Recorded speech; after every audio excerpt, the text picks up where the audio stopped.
అందరికీ మరణాత. వాక్య భాగమును చదువుకుని ధ్యానం చేసుకుందాం. వైద్యుడైన లూకా రచించిన లూకా సువార్త 22వ అధ్యాయము 3వ వచనమును చదువుకుందాం. లూకా సువార్త 22వ అధ్యాయము 3వ వచనం. అంతటా 12 మంది శిష్యుల సంఖ్యలో చేరిన ఇస్కరియోతు అనబడిన యూదాలో సాతాను ప్రవేశించెను. ప్రార్థన చేసుకుందాం. ప్రేమ పూర్ణుడైన ప్రియ పరలోకపు తండ్రి, నీ ఘనమైన ఉన్నతమైన బలిష్టమైన నామములకు అనేకమైన వందనములు, స్తోత్రములు, స్తుతులు చెల్లించుకొనుచు ఉన్నాము. దేవా, మానవులమైన మమ్మల్ని అందరినీ తండ్రి నీ అపరిమితమైన ప్రేమ ద్వారా ప్రేమించుచు, నీ పరిమితి లేని అపరిమితమైన సామర్థ్యము ద్వారా మమ్మల్ని నడిపించుచు, శిలువ గుడారములో తండ్రి మేము ప్రయాణించగలిగే, నీ యొద్దకు చేరగలిగే ధన్యత భాగ్యమును ప్రభువా మీరు మాకు అనుగ్రహించుచు ఉన్నందుకు నీకు అనేకమైన వందనములు. శిలువ గుడారములలో తండ్రి 17వ దినములోనికి మేము చేరిన వారమై ఉన్నాం. దేవా, ఈ మా ప్రయాణములలో తండ్రి అదిగో ఆ దినమందు ఇశ్రాయేలీయులైన వారు ఐగుప్తు నుంచి నడిపించుచు వాగ్దాన దేశములకు వారు ప్రయాణమే వెళ్ళుచుకున్నారు. కానీ మార్గ మధ్యములో అనేక మంది రాలిన వారై ఉన్నారు, గమ్యమునకు చేరలేకపోయిన వారై ఉన్నారు. గాని మేఘమును అనుసరించి నడిచిన వారే, మేఘము నీడలో ఉన్నవారే గమ్యము చేరిన వారై ఉన్నారు. అని గమ్యమునకు చేరగలిగే ధన్యత, ఈ దినమందు మేఘము నీడలో ఉండగలిగే గొప్ప కృప అయోగ్యులమైన మాకు యోగ్యతనిచ్చి వేసి బలపరిచి నడిపించుమని, నీ సహాయము చేత బలపరచుమని, నీ మాటలు దేవా నన్ను ఒక ఊరగా వాడుకొని తేటగా మాట్లాడమని సహాయం చేయమని, మహిమ కలిగిన ఉన్నతుడైన శ్రేష్ఠుడైన యేసు నామమున అడిగి వేరు స్తుతించి ప్రార్థించుచు ఉన్నాము. ప్రియ పరలోకపు తండ్రి, ఆమేన్. మేలిమి బంగారు కన్నా మేరే ఉదయము రాతమాయెను, మేలిమి బంగారు కన్నా మెరయు దేహము రాతమాయెను, గాయములాయనా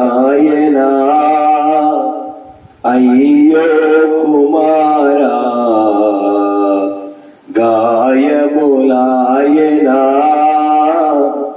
అయ్యో కుమారా, కన్న కడుపెటులో చునోని కష్టములనే కనులు చూడ, కన్న కడుపెటులో చెనో నీ కష్టములనే కనులు చూడ, పుత్రుడా శుభచారిత్రుడా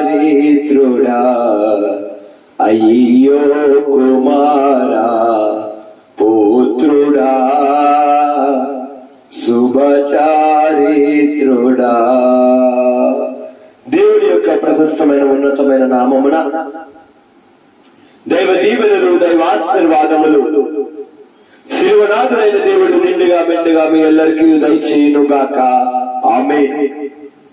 దేవుడి యొక్క ఉన్నతమైన కృపను బట్టి శిలువ ప్రయాణములో, శిలువ యొద్దకు చేరుకునే ప్రయాణములో 17వ దినములోనికి మనమందరము రాగలిగిన వారమై ఉన్నాం, నడుచుచూ ఉన్న వారమై ఉన్నాం, ముందుకు సాగుచున్న వారమై ఉన్నాం. ఈ ప్రయాణము తాత్పర్యమును మనము జ్ఞాపకం చేసుకోవచ్చు. అదే రీతిగా సమానముగా ఇదిగో ఐగుప్తులో నుండి వెలుపలికి నడిపించబడిన ఇశ్రాయేలీయుల ప్రయాణమును కూడా ఒకసారి మదిలో జ్ఞప్తిగా తెచ్చుకుందాం. నాయకుడైన మోషే నాయకత్వంలో వెలుపలకు నడిపించబడి వాగ్దాన దేశములకు ప్రయాణమైపోవచ్చున్న ఇశ్రాయేలీయులు లక్షలాది జనాంగము మోషేను అనుకరించుచు వెంబడించుచు ఉన్న వారై ఉన్నారు. దేవుడు వారికి తోడుగా ఉండి నడిపించుచున్న వారై ఉన్నారు. చివరికి గమ్యం ఏమిటి అంటే వాగ్దాన దేశమే. చివరికి వారి గురి ఏమిటి అంటే పాలు తేనెలు ప్రవహించు దేశమునకు వారు చేరుకోవడమే వారి యొక్క గురిగా గమ్యముగా ఉన్నది. కానీ వారి ఆ ప్రయాణములలో అనేక మంది అవిధేయముగా నడుచుటను బట్టి, అవిధేయతను వారి జీవితంలో కనపరుచుటను బట్టి, అవిధేయతను వారి జీవితంలో వ్యక్తపరచుటను బట్టి, అతిక్రమముగా నడుచుటను బట్టి, వ్యతిరేకించుటను బట్టి, తిరుగుబాటు చేయడమును బట్టి వారు అరణ్య మార్గములోని కూలిన వారిగా, నశించిన వారిగా వాక్యము మనకి తెలియపరచు ఉన్నది.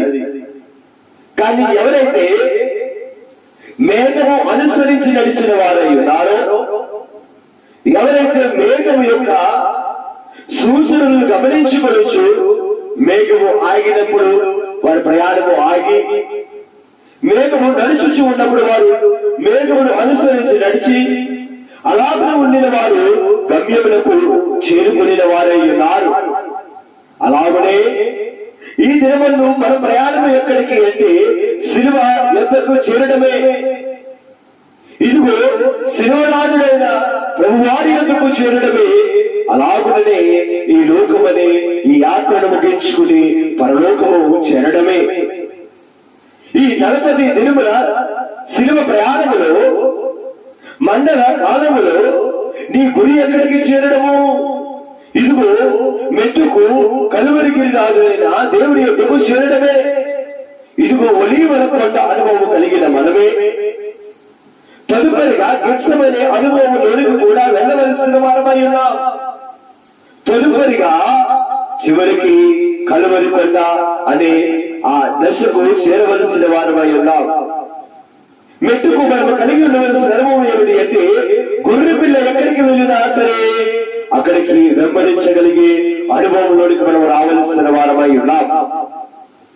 ఆనాడు ప్రజలైన వారు సమస్యలు బలహీనలుగా ఉన్నప్పుడు మేఘము కదలగానే అయ్యో మేము నడవలేము అని అనలేదు, కానీ మేఘము అనుసరించి వెంటనే వారి ప్రయాణమును ప్రారంభించిన వారై ఉన్నారు.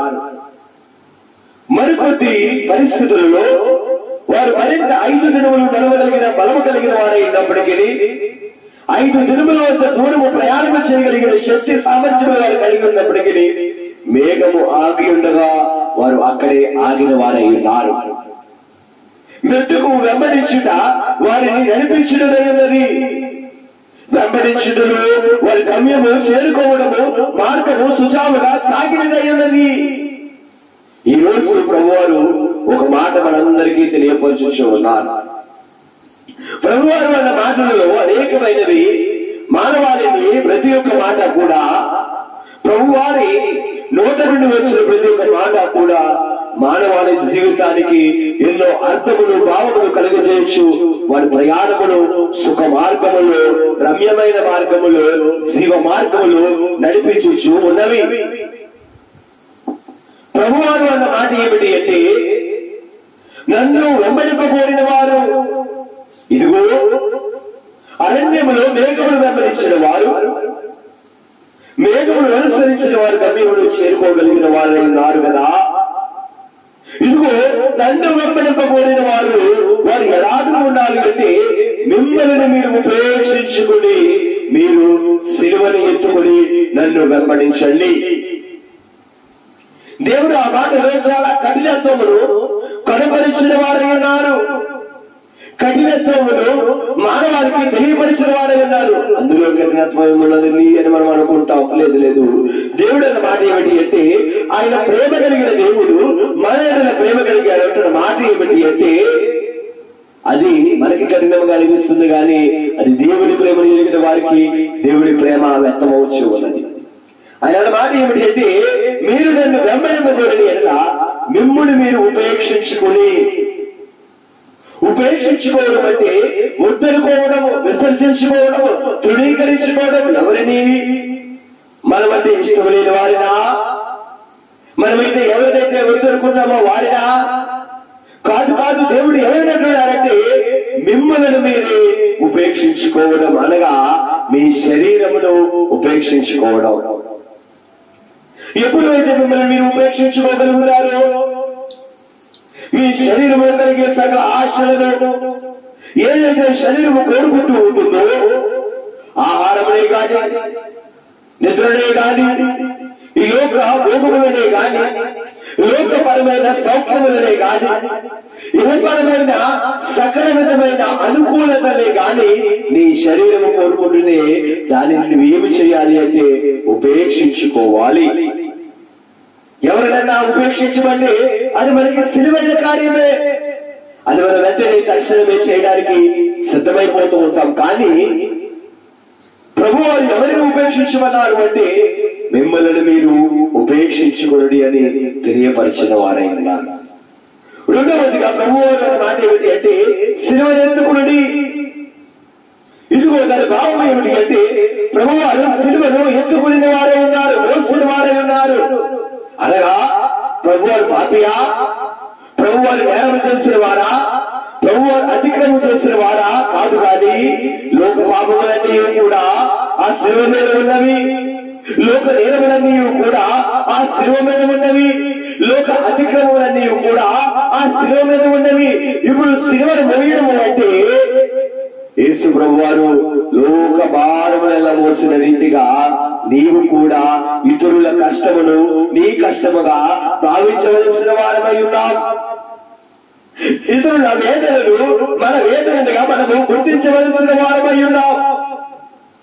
ఇతరుల శ్రమను మన శ్రమగా మనము మోయవలసిన వారమై ఉన్నాం. అది కదా దేవుడి ప్రేమను కనుపరుచుడులో నిన్ను వలె నీ పొరుగు వారిని ప్రేమించుమని లోకమునకు ఒక ప్రేమ వార్తను పంపిన దేవుడు మనము ఎలా కూడా ప్రేమను కనుపరుచుకుంటామో, మన ఎడల మనము ఏ విధముగా జాగ్రత్త కలిగి ఉంటామో, మన ఎడల మనము ఎంత దక్షిణగా అనగా సకల విధమైన జాగ్రత్తలు పాటించు మనల్ని మనం ఎలాగూ భద్రపరుచుకుంటామో, దేవాది దేవుడు మాట ఏమిటి అంటే నీ పొరుగు వారిని కూడా అదే ప్రేమతో, ఒకవేళ వారి కష్టములు ఉంటే ఆ కష్టములు నీతిగా భావించు. వారి శ్రమలో ఉంటే వారు చేసిన కార్యములు బట్టి వారికి అలాగే జరగాలి అని ఆనందించవద్దు. కానీ వారు ఎంత తప్పిదము చేసినా గాని, వారు ఎంత పాపము చేసినా గాని, వారు నీకు అవిధేయముగా లేక నీకు వ్యతిరేకముగా నడిచినా గాని వారి ఎడలని ప్రేమను కనుపరచుడి దేవుని కలిగి ఉండుట అని ప్రభు పేరట తెలియజేస్తున్నాడు. వారే దేవుని వెంబడించేవారు, వారే దేవుని అనుకరించేవారు, వారే దేవుని అడుగు జాడలలో నడిచేవారు. అలాగున యేసు ప్రభు వారి ఈ లోకములో శరీరధారిగా ఉన్నప్పుడు, ఆయన ఈ లోకములో శరీరధారిగా ఉండి ఆయన ఎందు నిమిత్తమై ఈ లోకములకు వచ్చి వేస్తున్న వారై ఉన్నారు.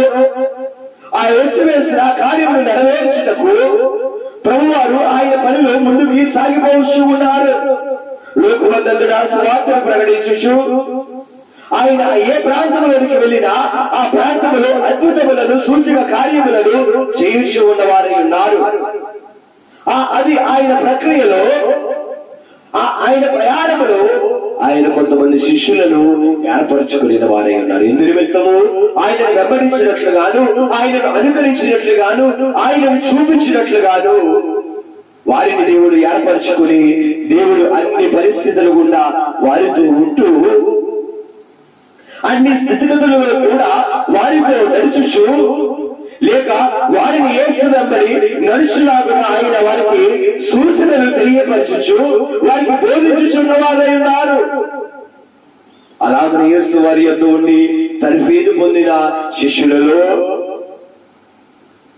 అందరూ కూడా యేసు వారికి బహు ఇష్టముగానే ప్రేమగానే ఉండి ఉన్నారు. ఒక్కొక్కరికి ఒక్కొక్క నియమావళి, ఒక్కొక్కరికి ఒక్కొక్క కార్యము ఇవ్వబడి ఉన్నది. ఒకరు యేసు ప్రభు వారు ఏ ప్రాంతంలోకి స్వార్థ ప్రకటించడానికి వెళుతూ ఉంటారో వారు అక్కడికి ముందుగా వెళ్తారు. కొంతమంది అక్కడ అందరినీ సిద్ధపరుస్తారు, అందరినీ ఏకము చేస్తారు. కొంతమంది యేసు వారి కొరకు కావలసిన సకలములు వారు చూసుకునే వారై ఉన్నారు. కొంతమంది యేసు వారి నిమిత్తం అయ్యే ఖర్చులను వారు చూసుకునే వారు ఉన్నారు.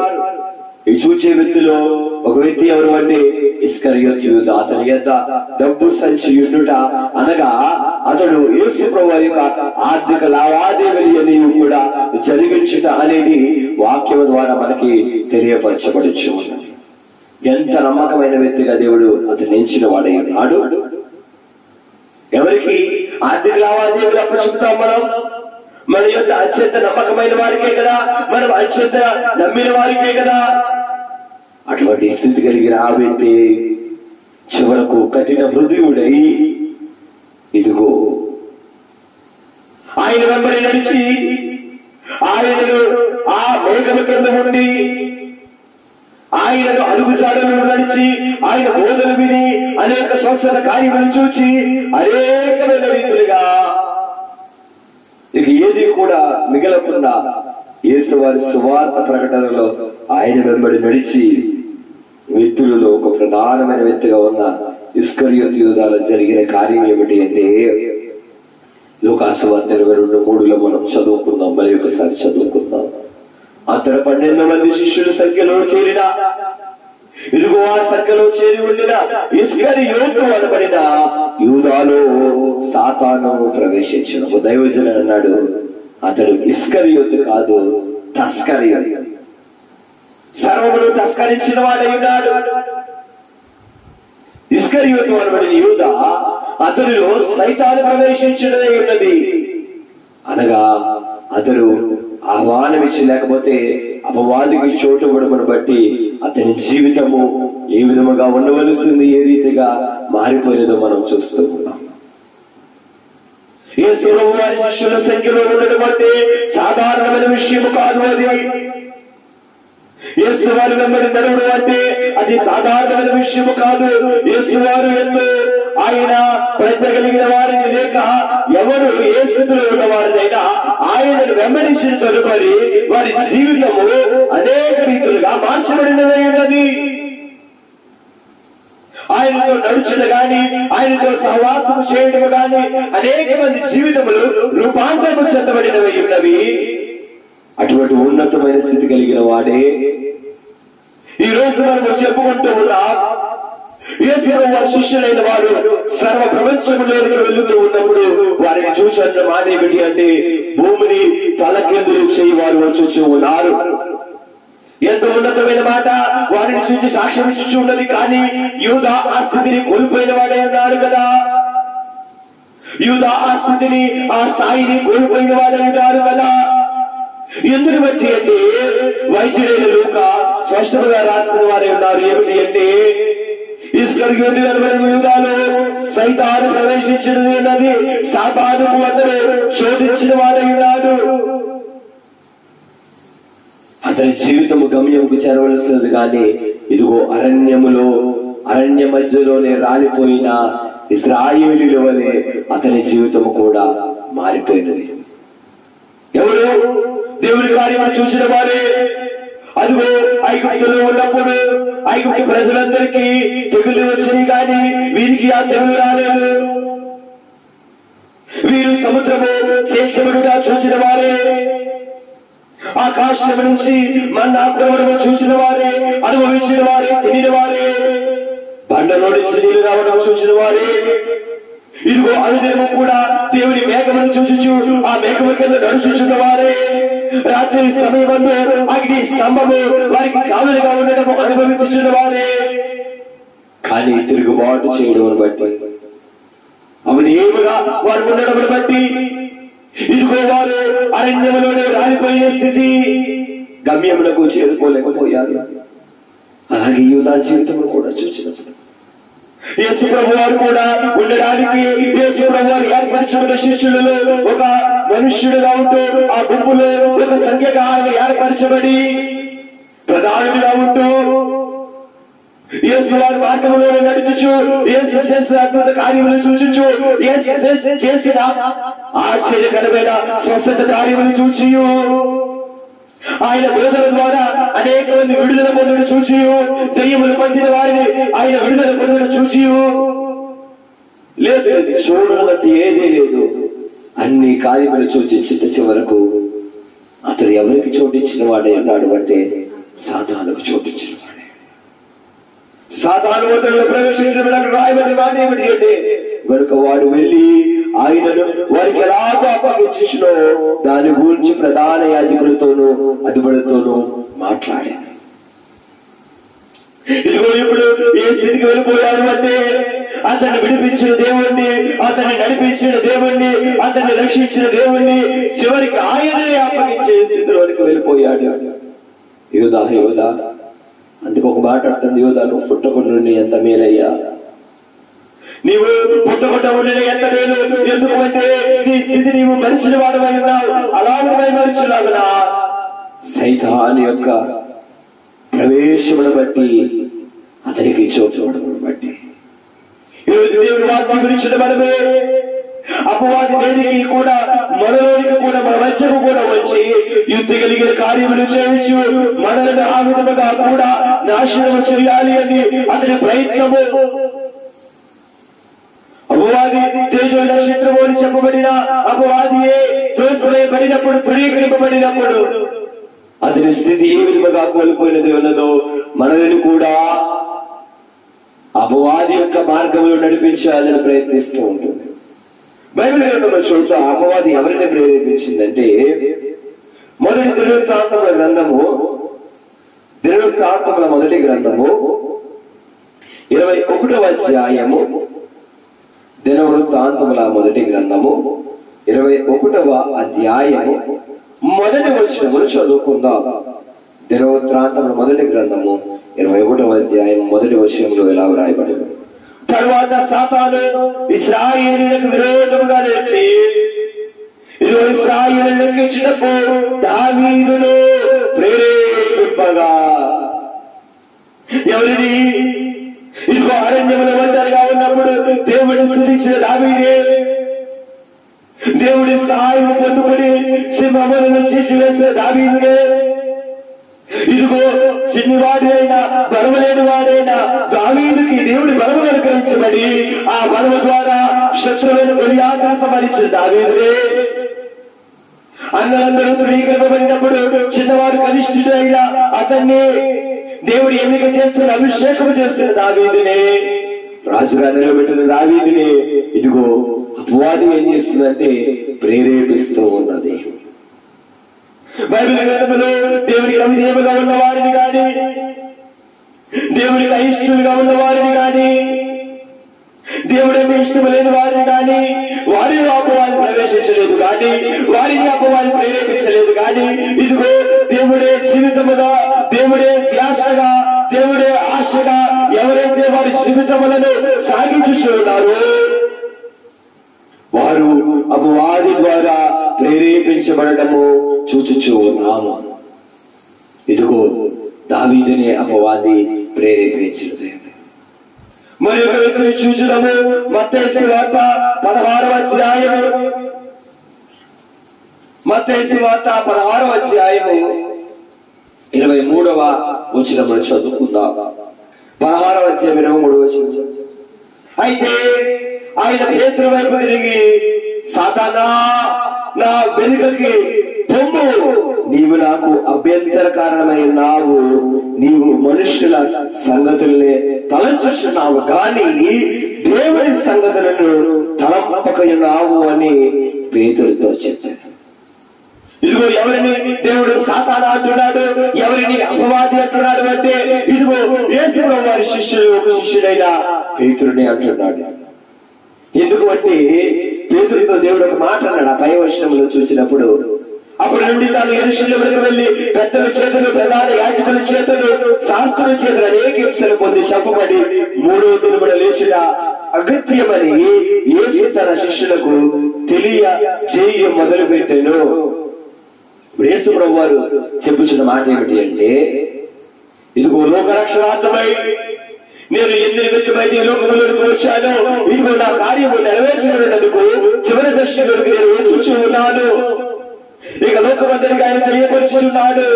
ఇదిగో అలనాడు మోషే అరణ్యంలో సర్పమును ఎలాగ ఎత్తడు, మనుష్య కుమారుడు అలాగ ఎత్తబడును, నేను అలాగ శ్రమలకు అప్పగింపబడతాను, ఆయనను 3వ దినమున తిరిగి లెగిస్తాను, మరణమును జయిస్తాను, అపవాదిని జయిస్తాను, సాతానుని జయిస్తాను అనగానే పేతురులో అపవాది ప్రవేశించి అంటుంది, ప్రభువా ఇది నీకు దూరం అవునుగా అనగానే వెంటనే తక్షణమే ప్రభు అంటున్నాడు, సాతానా నా వెనుకకు పొమ్ము.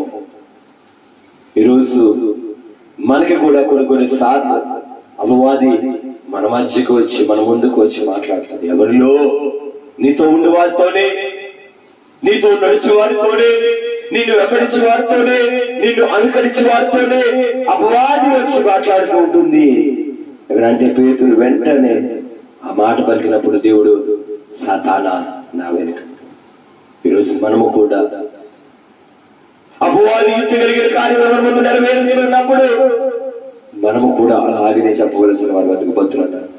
పోపోవే ఓ సాతానా జాగ్రత్త సుమా, నీ గుట్టు మాకు చికేను, నిన్ను చేతు కాగొట్టు గణ సూత్రాలు మాకు, నిన్ను చేతు కాగొట్టు గణ సూత్రాలు మాకు, మా తండ్రి నేర్పించి మమ్మో సిద్ధ పరాచేను. పోవే ఓ సాతానా జాగ్రత్త సుమా, నీ గుట్టు మాకు చికేను. ఇదిగో అపవాది యొక్క గుట్టుని తండ్రి గారి దేవదాసయ్య గారు సైతాను ఎదురెంపులు అనే పుస్తకములో మనకి అపవాదిని ఎదిరించుట, అపవాదిని వెనుకకు పొమ్మని వాక్యానుసారమైన మాటలు, అపవాదిని ఎదిరించుడి అప్పుడు వారి మీద దొండి పారిపోవును. దేవుడి తండ్రి సాతాను ఎదిరించవలనని నీ వాక్య గ్రంథములో రాయించినావు కదా. ఇదిగో ఇప్పుడేదే సన్నిధానమందు వాటిని ఎదిరించుచున్నాము. మా ఎదిరింపుల వలన ఇదిగో మా మధ్య ఉన్న మా ముందు ఉన్న సైతానుకు వేదనాన్ని సత్తువా కలిగించుము, నీ సంగమునకు జయము కలిగించుము అని ఎదురించుట నేర్పించిన వారే. అది దేవుడు ఒక మాదిరిని కనపరిచిన వారై ఉన్నారు. ఎప్పుడు అయితే అతని శిష్యులైన పేతురు యొద్ద సైతాను వచ్చి ప్రేరేపించి ఆ మాటలు పలుకుగా వెంటనే దేవుడు దాన్ని గుర్తించి అపవాదిని ఎదిరించాడు. మరి ఒకటి దావీదుని ప్రేరేపించింది అపవాది, 2 పేతురుని ప్రేరేపించింది. 3వదిగా చూస్తే అపోస్తుల కార్యములు 5వ అధ్యాయము 3వ వచనమును చదువుకుందాం. అపోస్తుల కార్యములు 5వ అధ్యాయము 3వ వచనమును చదువుకుందాం. అక్కడ అంటున్న మాట ఏమిటి అంటే, ఇదిగో అననీయ అప్పుడు పేతురు, ఇదిగో ఏ పేతురు అయితే అక్కడ చూసాం, ఇక్కడ మరలా చూచున్నాం. అప్పుడు పేతురు, అననీయ నీ భూమి వెలలో కొంత దాచుకుని పరిశుద్ధాత్మను మోసపుచ్చుటకు సాతాను ఎందుకు నీ హృదయమును ప్రేరేపించెను? ఇదిగో అననీయ సిపెర్రా అనే ఒక కుటుంబ వాసులతో భార్య సిపెర్రాతో ఏకమై పొలమంపెను. భార్య ఎరుకనేవాడు దానిలో వెలలో కొంత దాచుకుని కొంత తెచ్చి అపోస్తుల పాదం యొద్ద పెట్టు. ఇప్పుడు అపోస్తులైన వారు ఏమనుకుంటున్నారంటే, వారు వాక్యమును ధైర్యముగా బోధించింది. ఎలాగో అంటే అక్కడ కలిగిన విశ్వాసము, జనులలో కలిగిన విశ్వాసం ఏమిటి అంటే, ఇదిగో వారు విశ్వసించిన వారందరూ 4వ అధ్యాయం 32వ వచనంలో విశ్వసించిన వారందరూ ఏక హృదయములు ఏక ఆత్మను గలవారై ఉండి ఎవడను తనకు కలిగిన వాటిలో ఏది తనదని అనుకోలేదు. వారికి కలిగినదంతయు వారికి సమిష్టిగా ఉండెను. ఇదియుగాక అపోస్తులు బహు బలముగా ప్రభువైన యేసు పునరుద్ధానమును గురించి సాక్ష్యం ఇచ్చింది. దైవ కృప అందరి యందు అధికంగా. ఇదిగో ఎవరైతే యేసు వారి పునరుద్ధానం చూసిన వారు ఉన్నారో అది వారు ప్రకటించి ఉండగా విశ్వసించిన అందరూ కూడా ఏక హృదయమును ఏక ఆత్మయు గలవారై ఉండిరి. సంఘం అందరూ కూడా ఏక హృదయమును ఏక ఆత్మయు గలవారై ఉండి దేవుని కొరకు బలముగా నిలబడి మాకు కలిగి ఉన్నదేది మాది కాదు అని వారు భావించు దేవుని రాజ్య వ్యాప్తి వరకు సిద్ధపడి ఉండగా ఇదిగో అపవాది ఏం చేసిందంటే వారు దాచుకునే లాగున ప్రేరేపించి వేసింది.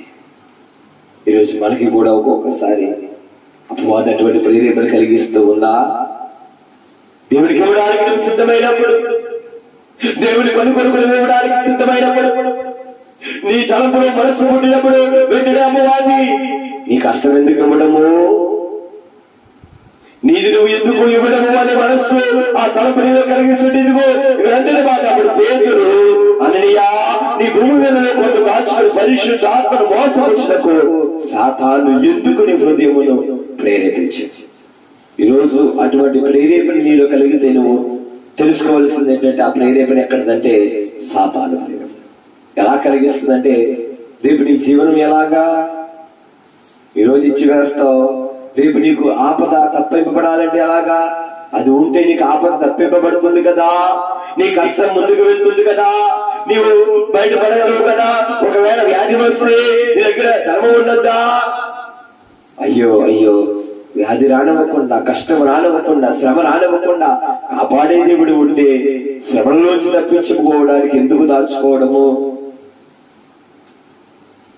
ఇలాగున ఈ అపవిత్ర ఆత్మ లేకపోతే అపవాది సాతాను హృదయమును ప్రేరేపించినాడు. ఒకటి దుర్వృత్తాంతం 1:21 దావీదును ప్రేరేపించడం చూచాం. మత్తయి సువార్త 16:23 పేతురుని ప్రేరేపించడం చూచాం. అపోస్తల కార్యములు 5:3 ఇదిగో అననీయ సపెర్రా వారి కుటుంబాన్ని ప్రేరేపించడం చూచాం. దశలోనికి రాసిన మొదటి పత్రిక 3:5 చదువుకుందాం. దశలోనికి రాసిన మొదటి పత్రిక 3:5 ఇందుచేత నేను ఇందులో సహింపజాలక శోధకుడు మిమ్మల్ని ఒకవేళ శోధించినేమో అనియు మా ప్రయాసం వ్యర్థమైపోవనేమో అనియు మీ విశ్వాసమును తెలుసుకొనవలెనని అతనిని పంపితిని. ఇదిగో పౌలంటున్న మాట, ఇదిగో శోధించే శోధకుడైన అపవాది మిమ్మల్ని దేవునికి వ్యతిరేకముగా, దేవుని అడుగుజాడలు నడుచుకోవడము వ్యతిరేకముగా కాకుండా మెట్టుకు ఆయన మీద కలిగి ఉన్న విశ్వాసమునే తొలగించలేమో అని. అపవాది చేసే మొదట చిన్ని చిన్ని కార్యముల ద్వారా ప్రారంభించి చివరికి నీవు విశ్వాసంలో చిన్నగా జారిపోయేలాగున ప్రేరేపించే రీతిగా చేస్తుందేమో అని అతన్ని పంపివేసినవని దశలోనికి రాసిన సంఘములకు పౌలు తెలియపరుస్తుంది.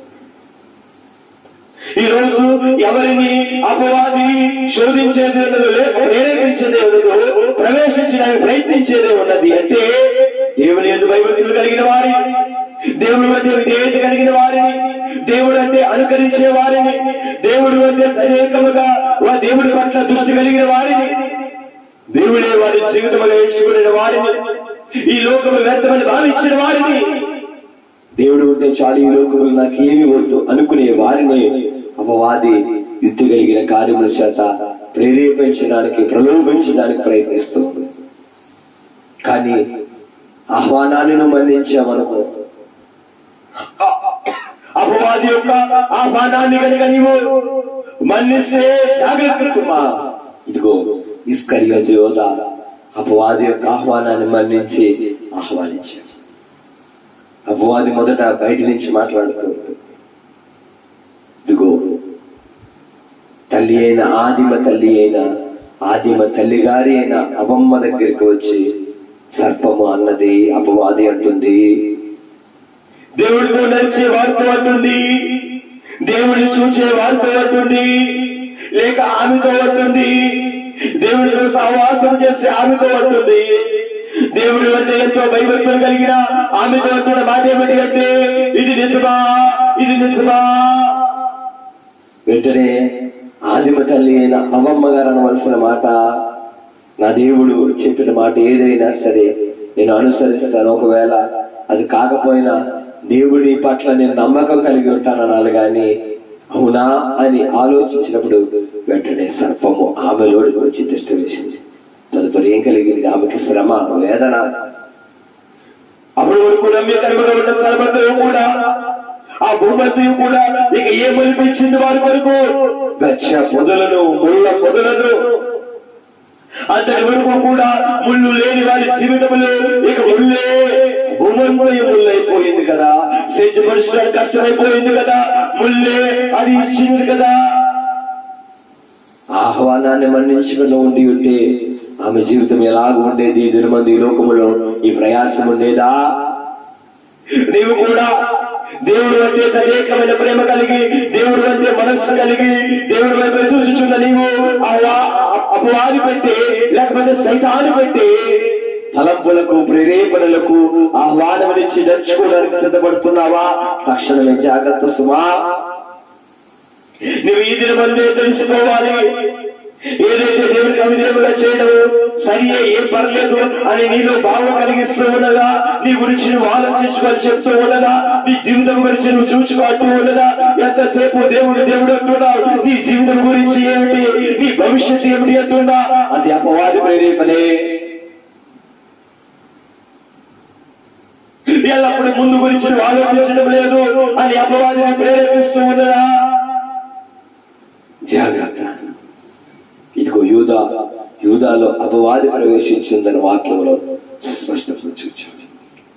ప్రవేశించబట్టి చివరికి అతని చరిత్ర భూమిని తలకిందులు చేసే వాడిగా ఉండవలసిన అతని చరిత్ర ఇదిగో ఉరివేసుకుని పొట్ట పగిలి చనిపోవడం, పేగులని బయటికి వచ్చి చనిపోవడము అతని చూచు నా ఆశీర్వమునకు రాలిపోవడకు సూచనగా. ఈ రోజు నీ ప్రయాణంలో నిన్ను నీవు ఉపేక్షించుకోలేకపోతున్నావా? నిన్ను నీవు ఉపేక్షించుకోలేకపోతే ఇదిగో దేవుడు నిన్ను అపేక్షించలేడు. నిన్ను నీవు అపేక్షించుకుంటే దేవుడు నిన్ను ఉపేక్షిస్తాడు. నిన్ను నీవు ఉపేక్షించుకుంటే దేవుడు నిన్ను అపేక్షిస్తాడు. అర్థమైంది? మరలా చెప్తున్నాను, నిన్ను నీవు ఉపేక్షించుకుంటే దేవుడు అపేక్షించడు. క్షమించాలి. నిన్ను నీవు ప్రేమించుకున్నావు అనుకోండి, అపేక్షించుకున్నాం అనుకోండి, కావాలనుకున్నాం అనుకోండి, దేవుడు ఉపేక్షిస్తాడు, తృణీకరిస్తాడు. లేక నిన్ను నీవు ఉపేక్షించుకుంటే దేవుడు ద్వారా అపేక్షించబడతావు. ఈరోజు ఎవరి ద్వారా అపేక్షించబడాలి? సాతాను ద్వారా, దేవుని ద్వారా. సాతాను ద్వారా అపేక్షించబడిన వారి జీవితములు బైబిల్ గ్రంథంలో చూచుచూ ఉన్నామే. రాలిపోయిన స్థితి, మధ్యలోనే అరణ్యములోనే వారి జీవితం ముగింపబడిన స్థితి, అరణ్యములోనే ఎడారిలోనే వారి జీవితములను ముగింపబలిగిన స్థితి. ఎక్కడికి వెళ్ళవలసిన వారు? వాగ్దాన దేశములకు వెళ్ళవలసిన వారు, పాలకులు ప్రవహించే దేశములకు వెళ్ళవలసిన వారు. కానీ వారి మధ్యలోనే తిరుగుబాటును బట్టి, అవిధేయతను బట్టి రాలి. అయితే ఇప్పుడు మనకి ఒక విషయం అర్థమైంది ఏమిటి అంటే, అపవాది నిత్యము కూడా ప్రేరేపిస్తూనే ఉంటాడు. అపవాది ఎప్పుడు కూడా ప్రయత్నిస్తూనే ఉంటాడు. అపవాది ఎప్పుడు కూడా యుద్ధ కలిగిన కార్యముల చేత ప్రయత్నిస్తూనే ఉంటాడు.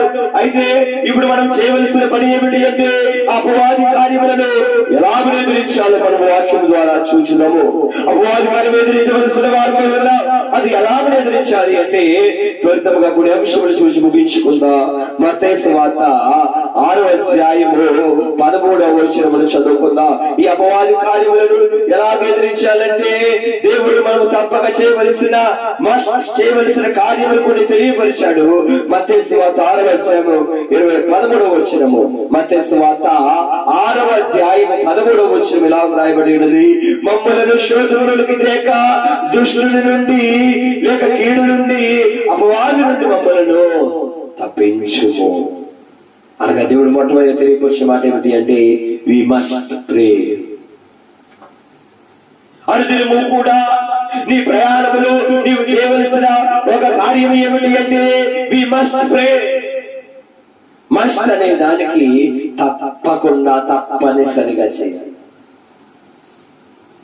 చేయకపోతే నష్టపోయేది మనమే. గతించిన దినాల్లో కరోనా వైరస్ వ్యాప్తి చెందినప్పుడు ఎక్కడికన్నా బస్సులో కానీ లేకపోతే రైల్లో ప్రయాణం చేసినప్పుడు తప్పక మాస్క్ ధరించలేకపోతే వి మస్ట్ వేర్ మాస్క్ అనే పదాలు ఎక్కడికి వెళ్ళినా మనం గమనించవాలి. ఏదైనా షాపింగ్ మాల్కి వెళ్ళినా లేకపోతే ఎక్కడికి వెళ్ళినా సరే పోలీసులు కూడా తప్పనిసరిగా అది పాటించడానికి నియమావళులు వారు ఏర్పరిచిన వారు. ఎందుకు అంటే ఒకవేళ అది నీకు తప్పనిసరిగా లేకపోతే ఇదిగో గాలిలో వ్యాపించే ఆ వైరస్ కణాలు నీలోని ప్రవేశించి నిన్ను నాశనం చేస్తాయి. అవి ఎక్కడ ఉన్నాయి? నువ్వు పీల్చే గాలిలోనే ఉన్నాయి.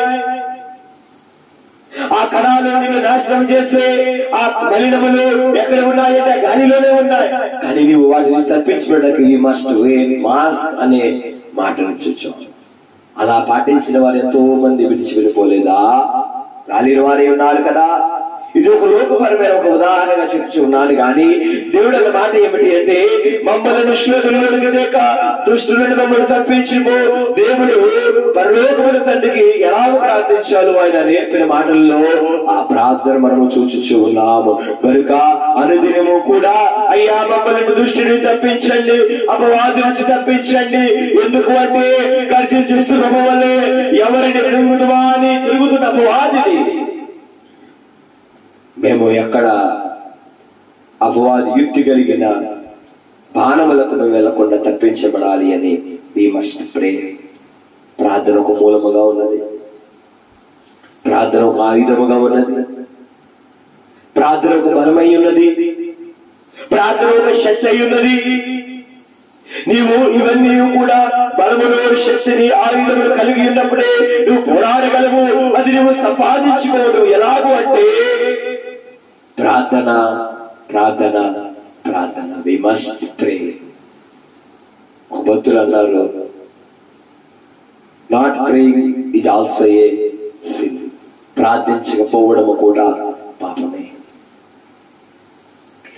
ప్రార్థించకపోవడము కూడా పాపమై ఉన్నది.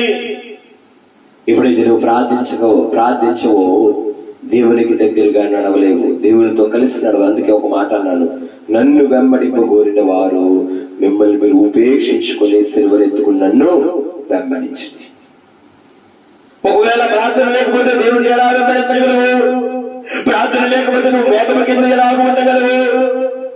ప్రార్థన లేకపోతే మేకము సూచనలకి ఎలా తెలుస్తుంది? వారి మోసే సూచనలో కనుక ఉండకపోతే, నాయకుడి యొక్క అడుగు జాడల్లో కనుక ఉండకపోతే, నాయకుడి మాట వినకపోతే, నాయకుడు ఎందుకు మనం చేరకపోతే వారికి ఎలా తెలుస్తుంది ఎక్కడ మన్నా వస్తుందో, ఎక్కడి నుంచి నీరు త్రాగాలో? మేఘమును వారు చూడలేరు కదా. కనుక ఈరోజు మొట్టమొదటిగా ఆ దుష్టుని ఎలాగ ధరించాలంటే మొట్టమొదటిగా వి మస్ట్ ప్రే. రెండవదిగా చూద్దాం, తిమోతికి రాసిన మొదటి పత్రిక 5వ అధ్యాయము.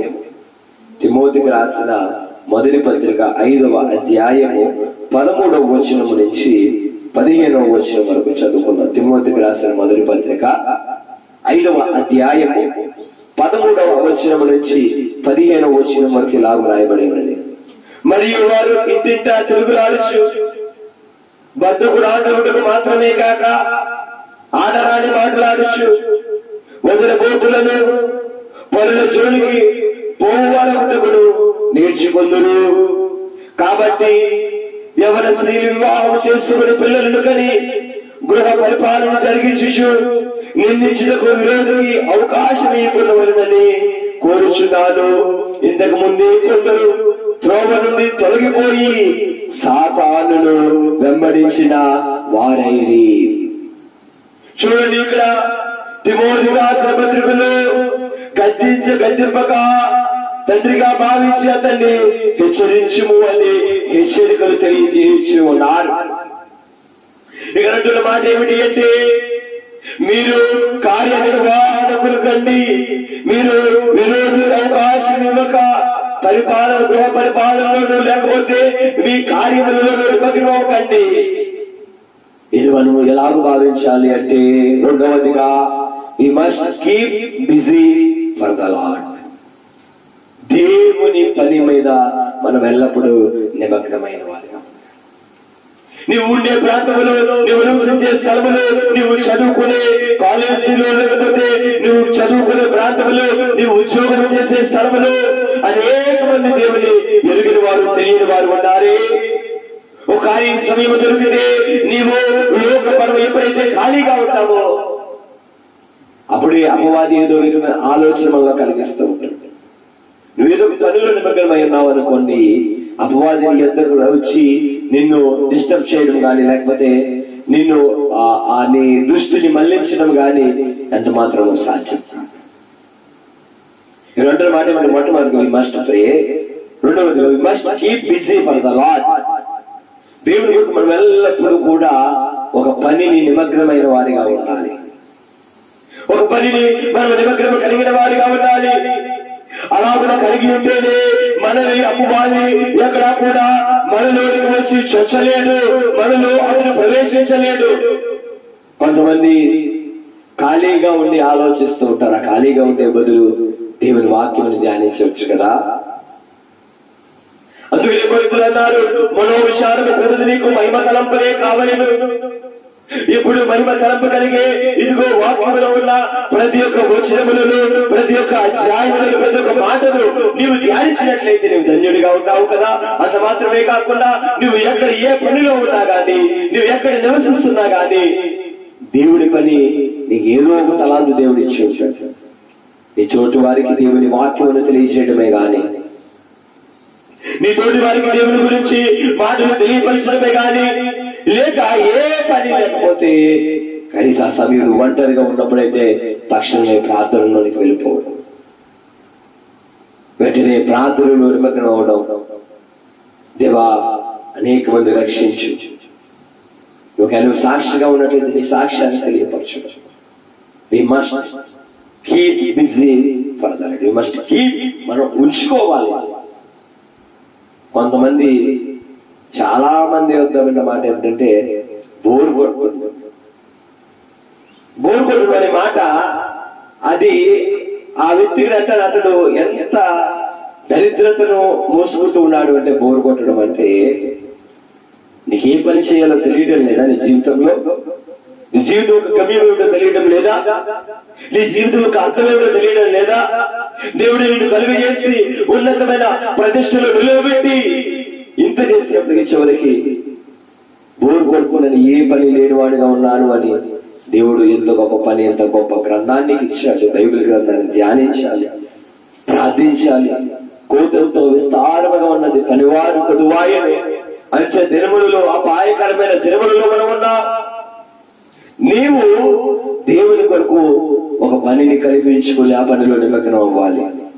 నువ్వు ఎలాగో నువ్వు ఉన్న ఒక స్థలంలో గాని ప్రాంతంలో చేయగలవు, నువ్వు బాగా. అందుకని ఇక్కడ ఏమంటున్నంటే, సాతాను అక్కడ ఏంటి, అవకాశం ఇవ్వకుండా వలెనని కోరుచున్నాను. విరోధికి నిందించుటకు విరోధికి అవకాశం ఇవ్వకూడదు.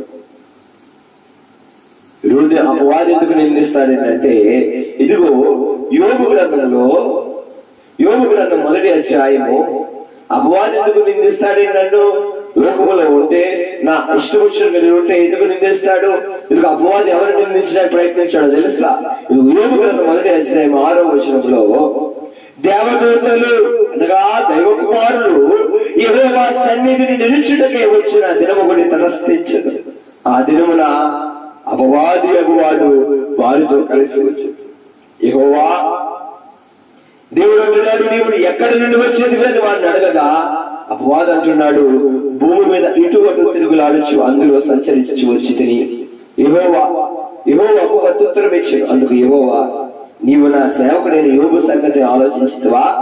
అతడు యథార్థవంతుడు, న్యాయవంతుడే, దేవుడి యందు భయభక్తులు కలిగి చెడుతనం విసర్జించిన వాడు, భూమి మీద అతని వంటి వాడు ఎవడునూ లేడు అని అడుగగా, అపవాది, యోబు యూరకనే దేవుని యందు భయభక్తులు కలిగిన వాడే.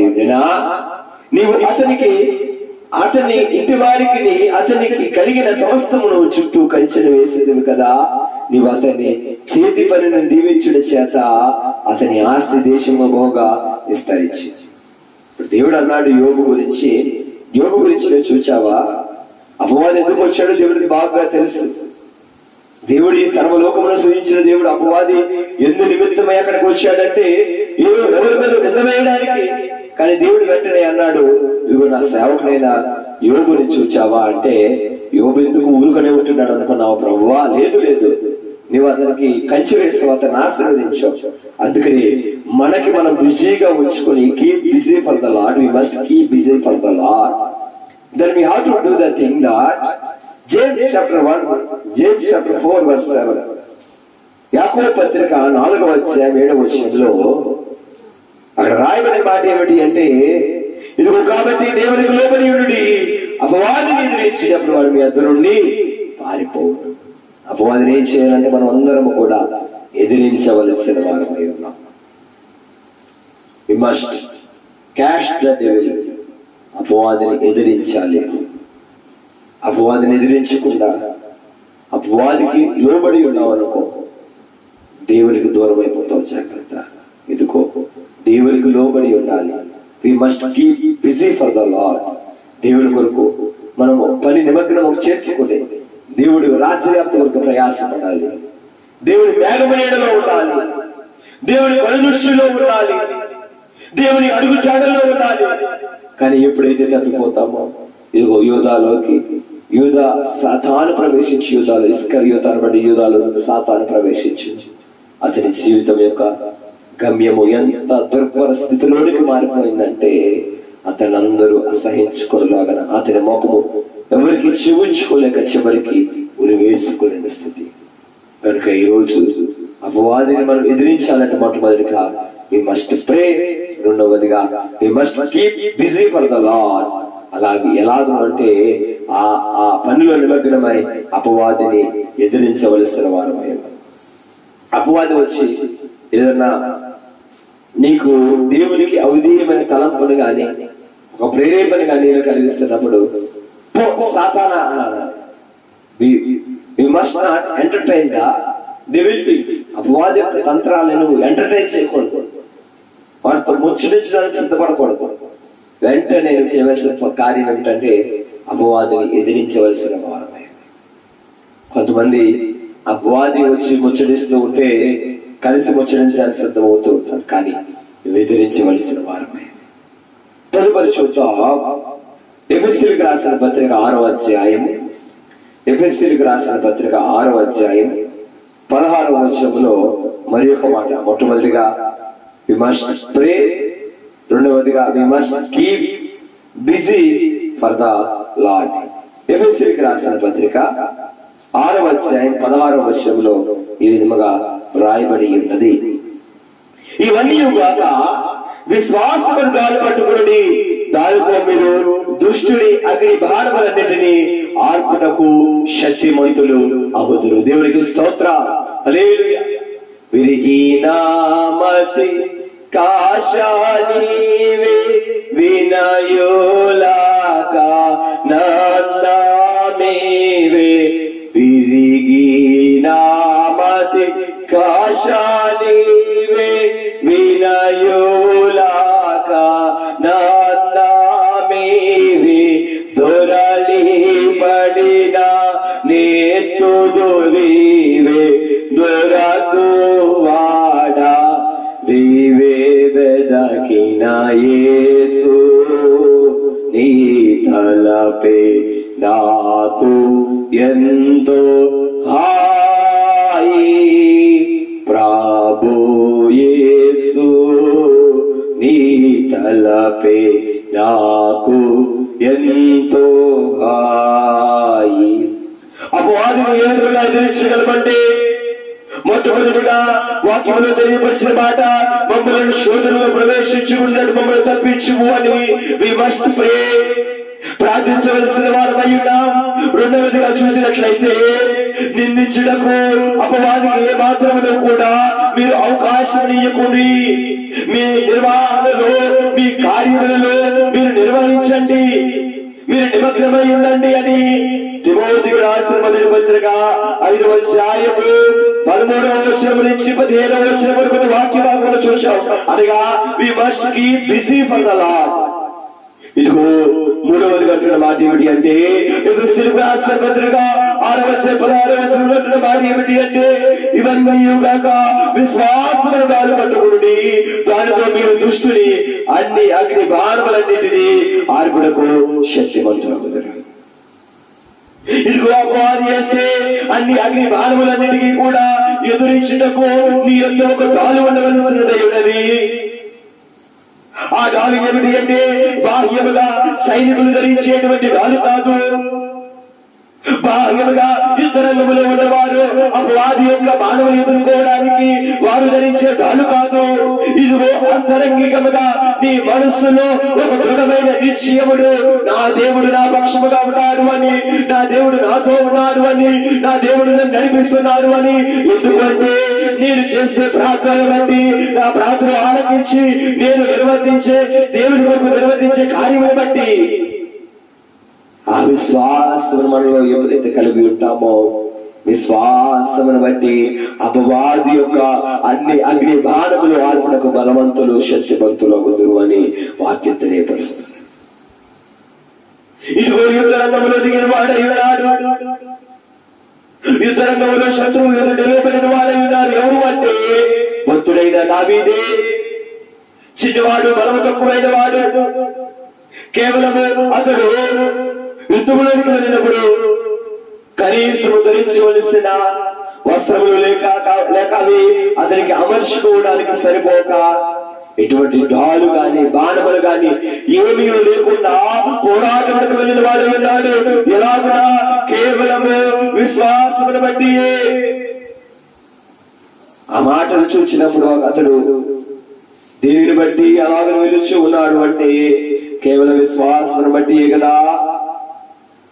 సమూయేలుకు రాసిన మొదటి సమూయేలు గ్రంథము 17వ అధ్యాయములో ఆ విషయములన్నీ కూడా మనము చూడగలము. ఇదిగో 38వ వచనములో పిమ్మట సౌలు తన యుద్ధ వస్త్రములను దావీదుకు ధరింపజేసి, ఇదిగో యుద్ధ వస్త్రములను దావీదుకు ధరింపజేస్తూ ఉన్నారు. రాగి శిరస్త్రాణం ఒకటి అతనికి కట్టి యుద్ధ కవచమును తొలగించను. అప్పుడు ఏమైందంటే ఈ సామాగ్రి దావీదులకు వాడుకలేదు కనుక తాను తొడిగిన వాటిపైన కత్తి కట్టుకుని వెళ్ళ కలిగినది దేనిని చూచుకున్న తర్వాత దావీదు ఇవి నాకు వాడుకలేదు, వీడితో నేను వెళ్ళలేనని సౌలుతో చెప్పి వాటిని తీసివేసి యుద్ధ రంగంలో దిగిన వాడే ఉన్నాడు దావీదు. అతడు ఏమి యుద్ధ వస్త్రం లేకుండా, కానీ అతడు ఒక డాలును పట్టుకున్నాడు. ఏమిటి ఆ డాలు అంటే విశ్వాసం అనే డాలే. అంటున్న మాట ఏమిటి అంటే, నా దగ్గరికి రమ్మని మాంసములు ఆకాశ పక్షులకు భూముఖులు ఇచ్చి వేతులని ఆ ఫిలిస్తీయుడు దావీదుతో అనగా శత్రువు అన్న మాటలు దావీదు అంటున్నాడు. 17వ అధ్యాయం 45వ వచనం, దావీదు నీ కత్తియు ఈటయు బల్లెమును ధరించుకుని నా మీదకు వచ్చుచున్నావే, అయితే నీవు తిరస్కరించిన ఇశ్రాయేలు సైన్యుల అధిపతియకు యెహోవా పేరట నీ మీదకి వచ్చుచున్నాడు. దావీదు కేవలం విశ్వాసం అనే డాలును ధరించుకుని వెళ్ళాడు. మెట్టుకు ఏమైనది? శత్రువు గెలిచాడా? యుద్ధ వస్త్రములు కలిగి బాణములు కలిగి వచ్చిన శత్రువే. యుద్ధ వస్త్రము ఏమీ లేక యుద్ధ రంగంలో దిగిన దావీదు మీద విజయం పొందలేకపోయాడు. ఏమీ లేక కేవలము ఇశ్రాయేలు దేవుడైన యెహోవా పేరట వచ్చుచున్నాడు అని విశ్వాసం కనపరిచిన దావీదు అత్యధికంగా విజయము పొంది జయించిన వాడై ఉన్నాడు. ఈ రోజు అపవాదుని ఎదురించుటకు దేవుడి వాక్యం తెలియపరిచిన మాట ఇవన్నీ గాక విశ్వాసం అనే డాలు పట్టుకోనడి, దాని ద్వారా అపవాది యొక్క అన్ని అగ్ని బాణములన్నీ ఆర్పులకు శక్తిమంతుడు. ఇక్కడ అంటున్న మాట ఏమిటంటే, we must extinguish these flaming arrows by faith. అంటే అపవాది యొక్క అన్ని ఫ్లేమింగ్ యారోస్, అన్ని అగ్ని బాణములను కూడా మనము అక్కడ వాటన్నిటిని కూడా ఎక్స్టింగ్విష్ చేయడానికి కేవలము we have to keep faith. We must extinguish these flaming arrows by faith. మొట్టమొదటిగా we must pray, we must keep busy for the Lord, we must extinguish these flaming arrows by faith. ఎప్పుడైతే విశ్వాసం అనే డాలును మనం కలిగి ఉంటామో తప్పనిసరిగా ఒకటి ప్రార్థన తప్పనిసరిగా ఉండాలి. రెండు, మనము అన్ని సమయాల్లోనూ ఏదో దేవుని కార్యములు మనము నిమగ్నమైన వారిగా ఉండాలి. అపవాదికి చోటిచ్చే విధముగా లేకపోతే నిందించే విధముగా మనం ఉండకూడదు. మూడవదిగా విశ్వాసం అనే డాలు కలిగి ఉండాలి. నాలుగవదిగా చూద్దాము ప్రకటన గ్రంథము 2వ అధ్యాయము. ప్రకటన గ్రంథము 2వ అధ్యాయము 10-11 వచనములు చూద్దాం. ప్రకటన గ్రంథం 2వ అధ్యాయం 10-11 వచనం. ఇదిగో మీరు శోధింపబడినట్లు అపవాది మీలో కొందరిని చెరలో వేయింపబోచున్నాడు. 10 దినములు శ్రమ కలుగును, మరణము వరకు నమ్మకముగా ఉండుము, నేను మీకు జీవ కిరీటం ఇచ్చేదను. దేవునికి స్తోత్రం. దేవుడు స్పష్టంగా మాట్లాడుతున్న మాట ఏమిటి అంటే, ఇదిగో మీరు శోధింపబడినట్లు అపవాది మీరు కొందరిని చెరలో వేయబడబోతున్నాడు. ఎప్పుడైతే అపవాది చెరలో వేయడానికి ఎల్లప్పుడూ ప్రయత్నిస్తున్నాడు. కానీ దేవుడు అంటున్న మాట ఏమిటి అంటే, 10 దినములు శ్రమ కలుగును, మరణము వరకు నమ్మకముగా. ఈరోజు ఆ విశ్వాసం మీద నమ్మకముగా నిలవగలుగుతున్నావా? ఏ విశ్వాసం అయితే నువ్వు కలిగి ఉన్నావో అదే వారు కనపరచలేకపోయారు. వారు అరణ్యంలో ప్రయాణం నిలిచి ఉన్నప్పుడు, ఇదిగో మాకు ఐగుప్తులో స్థలం లేదని ఇక్కడ సమాధి చేయడానికి తీసుకొచ్చావా మోషే అని తిరుగుబాటు చేస్తున్న వారు కదా, నమ్మకంగా నిలవలేకపోయిన వారు. ఒక చిన్నపాటి శ్రమ వచ్చేసరికి ఇదిగో దేవుడు అన్నమాట ఏమిటంటే, 10 దినములు శ్రమ కలుగును, మరణము వరకు నమ్మకంగా ఉన్నాడు. చిన్న శ్రమ వస్తుంటే, కష్టం వస్తుంటే, ఇబ్బంది ఎదురవుతుంటే, ఆపద ఎదురవుతుంటే, ఇదిగో నువ్వు అపవాది చెరలోనికి వెళ్ళిపోతున్నావా? దేవునికి దూరం అయిపోతున్నావా? నమ్మకంగా ఉండలేకపోతున్నావా? నమ్మకాన్ని కనపరచు. ఈ మస్ట్ ఓవర్కమ్ ద సైన్. మనం వాటిని అధిగమించాలి. శ్రమను అధిగమించే శక్తిని పొందుకోవాలి. ఎలాగూ అంటే మరణము వరకు నమ్మకమును కనపరిచుటను బట్టి, మరణం వరకు మన నమ్మికను కనపరిచుటను బట్టి మనం ఆ విధంగా నిలవబడగలము. అపనమ్మికను మన దరి చేరనివ్వద్దు. దేవుని ఎడల కలిగిన ఆ నిరీక్షణ నువ్వు కోల్పోవద్దు. నిరీక్షణ నుంచి నువ్వు బయలు వెళ్ళవద్దు. ఎన్ని శ్రమలు వచ్చినా, కష్టములు వచ్చినా, మన దేవుడు ఎవరు అంటే నమ్మదగిన వాడు. మన కొరకు తన ప్రాణం నడిపించిన వాడు. మన కొరకు పడరాని కోట్లన్నీ పడినవాడు. నిందలు అవమానములు వహించిన వాడు.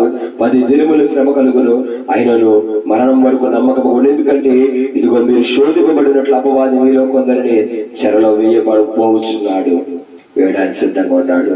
చివరిగా ప్రకటన గ్రంథం 12వ అధ్యాయము 10-11 వర్షంలో ఉన్న మాట ఏమిటి అంటే, మరి ఒక గొప్ప స్వరం పరలోకములో నీ రాజులు చెప్పడం వింటిని, రాత్రి పగలు మన దేవుని ఎదుట మన సహోదరుల మీద నేరము గొప్పవాడైన అపవాది పడదోయు బడి ఉన్నాడు కనుక ఇప్పుడు రక్షణనియు శక్తియు రాజ్యములు మన దేవుని వాయును. ఇప్పుడు అధికారం ఆయన క్రీస్తు దాయులు. వారు గొర్రె పిల్ల రక్తమును బట్టి, తాము ఇచ్చిన సాక్ష్యమును బట్టి వారిని జయించి ఉన్నారు. కానీ మరణం వరకు తన ప్రాణములను ప్రేమించిన వారు కారు. ఇదిగో ఏ అపవాది అయితే మనల్ని పడవేయడానికి, మనల్ని నిందించడానికి, మన మీద నేరం పంపడానికి ఉన్నాడు, అపవాదిని యేసు ప్రభువారు నీ కొరకు, నా కొరకు, మనందరి కొరకు ఈ లోకంలోనికి నూనెగా ఉద్భవించి, ఈ లోకంలో ఆయన పరిశుద్ధ జీవితమును జీవించి, ఈ లోకములు మన కొరకు సిలువను ఎత్తుకుని, కాడిని మోసుకుని, శిరస్సు మీద ముళ్ళ కిరీటం పెట్టుకుని, చేతులకు మేకులు కొట్టబడి, కాళ్ళకు మేకులు దిగబడి, ఈరు దొంగల మధ్య, ఇష్టులు అయిష్టుల మధ్య, భూమికి ఆకాశములకు అడ్డుగా భయంకరమైన శ్రమలంది ఆయన వారిని జయించిన వాడై ఉన్నాడు. నీవు కూడా అధిగమించగలిగే శక్తిని ఇచ్చేవాడై ఉన్నాడు. అందుకంటున్నాడు దేవుడు, వారు జయించి ఉన్నారు కానీ మరణం వరకు తన ప్రాణములను ప్రేమించిన వారు కాదు. తమ ప్రాణములు సహితము లెక్క చేయక దేవుని కొరకు ఆశిష్యులైన వారు నివసించారు. కానీ యూదా పేతురు తలకిందులుగా సిలువైబడి వాడై ఉన్నాడు. అయినను నేను పునరుత్థానుడని యేసుని ప్రకటించకుండా ఉండలేను, సిలువ ఇవ్వబడిని యేసుని ప్రకటించకుండా ఉండలేను అని తీర్మానం చేసుకున్నాడు. కానీ యూదా ఆ సాతాను ప్రవేశించిన బట్టి అతని జీవితము అర్ధాంతరముగా ముగిసినదై ఉన్నది. అతని జీవిత చరిత్ర నేరములతో నింపబడి అతడు ఒక దుర్భర స్థితిలో మరణించిన వాడై ఉన్నాడు. ఈరోజు ఈ ప్రయాణంలో వాగ్దాన భూమికి లేక పరలోకములు గమ్యకు చేరుకునే విధముగా ఉన్నావా? అరణ్యములు రాలిపోయే రీతిగా ఉన్నావా?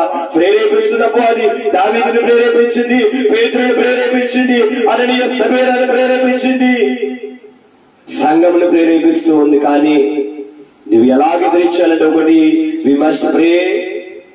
నువ్వు ప్రార్థించవలసిన వారు ఉన్నావు. రెండవదిగా we must keep busy for the Lord. దేవుని కొరకు నీవు కార్యములు చేయవలసిన వారమై ఉన్నావు. పనుల్లో నిమగ్నమయ్యవలసిన వారు ఉన్నావు. నీ కార్యములను నిమగ్నమయ్యవలసిన వారు. నిందించి అపవాదులు ఎంత మాత్రం చూడకూడదు. మూడవదిగా we must extinguish his flaming arrows by faith. అపవాదు యొక్క అన్ని అగ్ని బాణములు ఆర్పడానికి విశ్వాసం అనే ఢాలును మనం ధరించవలసిన వారమై ఉన్నాం. నాలుగవదిగా వాటిని మనం అందరము కూడా అధిగమించవలసిన వారమై ఉన్నాం. ఇదిగో 10 దినములు శ్రమ కలుగునైన మనము వరకు నమ్మకంగా ఉందాం, అధిగమిద్దాం. మన జీవమును కాదు ప్రేమించేది, దేవుణ్ణి ప్రేమిద్దాం. దేవుడు మనకి వీటన్నిటి మీద జయించగలిగే శక్తిని ఇచ్చాడు. ఆ శక్తిని పొందుకుందాం. ప్రార్థనలో నిలకడగా ఉందాం, మెలుగులు కలిగి ప్రార్థిద్దాం, దేవుని కొరకు నిరీక్షిద్దాం. అంత మాత్రమే కాకుండా ఏ పనిలో మనం ఉన్నామో ఆ దేవుని పనిలో నిమగ్నమై ఉన్నాం. ప్రభు ఇచ్చే తలాంతులను దేవుని కొరకు వాడతాం. ఇప్పటి వరకు ఎంత సమయం వృధా చేసిన వారమై ఉన్నాం. అయినా దేవుడు మరొక అవకాశం ఇచ్చాడు. నిందించడానికి అపవాది ఎప్పుడు నిన్ను నిందిస్తామని చూస్తున్నాడు. నిందకు నీవు అవకాశం ఇస్తున్నావా? నిందకు నీవు తావిస్తున్నావా? చోటిస్తున్నావా? లేక నిందించడానికి అవకాశం లేకుండా నీ కార్య నిర్వహణ నిమగ్నమై ఉన్నావా? నాలుగవదిగా అపవాది యొక్క అన్ని అగ్ని బాణములు ఆర్పడానికి విశ్వాసం అనే గాలు పట్టుకుందాం. వాటన్నిటినీ 10 దినములు శ్రమ కలిగిన మరణం వరకు నమ్మకంగా ఉండడానికి జయిద్దాం, అధిగమిద్దాం. అటువంటి కృప దేవుడు మీ అందరికీ దయచేసి అపవాది యొక్క అన్ని కార్యములు దేవుడు నశింపజేసి మీ అందరికీ జయమును విజయమును అనుగ్రహించును గాక. ఆమేన్. ప్రార్థన చేసుకుందాం. ప్రతి ఒక్కరు కూడా అడుగుదామా దేవుణ్ణి, అయ్యా నీ కృప నాకు దయచేయండి. అపవాది యొక్క అన్ని బాణములు ఆర్పగలిగే శక్తి సామర్థ్యం నాకు దయచేయండి. విశ్వాసం దయచేయండి. నీ కృపను దయచేయండి ప్రభువా. నీ కృపను నాకు అనుగ్రహించండి ప్రభువా. నీ కృప లేనిది నేనేం చేయలేను ప్రభువా.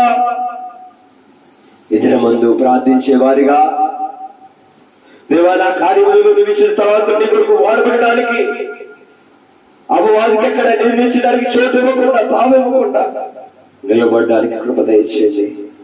అపవాదికి అగ్ని బాణములని ఆర్పడానికి డాలును పట్టుకుని విశ్వాసం డాలును పట్టుకోవడం ధరించడానికి కృప దయచేయండి.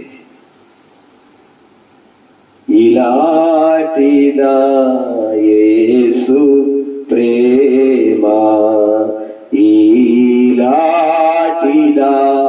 యేసు ప్రేమ, నన్ను తోలాడాడక తనదు జాలి చూపినాదా. ఇలాంటిదా యేసు ప్రేమ, పనికి మాలిన వాడనైనా నేను కనపరచు నా దోష కపట వర్తనము, మనసునుంచక తాపపడక ఇంత ఘనమైన రక్షణమును నాకై చూపే. ఇలాంటిదా యేసు ప్రేమ, ఇలాంటిదా యేసు ప్రేమ. ఆ ప్రేమ మనకు శక్తిని అనుగ్రహిస్తూ ఉన్నది. ఆ ప్రేమ మనకి బలమును అనుగ్రహిస్తూ ఉన్నది. ఎవరి మీద విజయముడు కంటే అపవాది మీద విజయం పొందడానికి మన ప్రయాణములు అరణ్యములోనే రాలిపోకుండా, అరణ్యములోనే కూలిపోకుండా ఇదిగో గమ్యము చేరులాగునా, వాగ్దాన దేశములకు చేరులాగా నన్ను వెంబడింపబడిన వారు తమ్ముడు తాము ఉపేక్షించుకోవాలని వాక్య ఆధారముగా మనల్ని మనం ఉపేక్షించుకుందాం. మన ఆశలు, మన కోరికలు, మన తలంపులు, మన నడవడికలు, మన క్రియలు ఉపేక్షించుకుని దేవుడు అంటే అపేక్ష కలిగిన వారుగా, దేవుడి వెంబడించేవారుగా, నడిచేవారుగా అయ్యా నీ కృప మనందరికీ దయచేసి ప్రార్థనలో నిలకడగా ఉండొచ్చు. మా కార్యములను నిర్వర్తిస్తూ అపవాదికి అక్కడ నిందించడానికి తాము చోటు ఇవ్వకుండా విశ్వాసం అనే డాలు పట్టుకుని 10 దినములు శ్రమ కలిగిన మరణం వరకు నమ్మకముగా ఉండగలిగే కృప మా అందరికీ అనుగ్రహించి జయములు ఇవ్వమని అరణ్యములోనే కూలిపోకుండా రాలిపోకుండా గమ్యము చేయగలిగే ధన్యత దయచేయమని సహాయం చేయమని ఉన్నతులైన శ్రేష్ఠుడైన యేసునామమున అడుగుచున్నాము తండ్రి. ఆమేన్. పరలోకమందున్న మా తండ్రి, నీ నామం పరిశుద్ధపరచబడును గాక, నీ రాజ్యం వచ్చును గాక, నీ చిత్తం పరలోకమందు నెరవేర్చున్నట్టు భూమి యందు నెరవేరును గాక. మా దినాహారం నేడు మాకు దయచేసి మహిళ అపరాధం చేస్తున్న మీ క్షమించిన ప్రకారం మా ప్రార్థన క్షమించు. మమ్మల్ని శోధన వచ్చి లేక కీడును తప్పించు. రాజ్యం శక్తి మహిమ నిరంతరం నీవే నావు తండ్రి. ఆమేన్. ప్రభు యేసు రక్తమునకు జయం. అపవాది క్రియలకు ప్రభు యేసు రక్తమునకు జయం. అపవాది క్రియలకు ప్రభు యేసు రక్తం సంపూర్ణ విజయము. అపవాది అనంతర ఆశీర్వాదం. హల్లెలూయా, హల్లెలూయా, హల్లెలూయా. స్తోత్రం, స్తోత్రం, స్తోత్రం. ఆమేన్, ఆమేన్, ఆమేన్. మన తండ్రి దేవుని దీవెన, కుమారుడైన యేసు కృప, పరిశుద్ధాత్మ కన్యని సహాయం సహవాసం సదా మనందరికీ తోడుగా ఉంది. ఆయన సిలువ నీడలో భద్రపరిచి శక్తిని అనుగ్రహించి అపవాది మీద ఎదిరించి జయం పొంది గమ్యములకు చేరగలిగే ధన్యత ప్రభు మనందరికీ దయచేయును గాక. ఆమేన్. అందరికీ మరణాత దేవుడు దీవించి ఆశీర్వదించును గాక.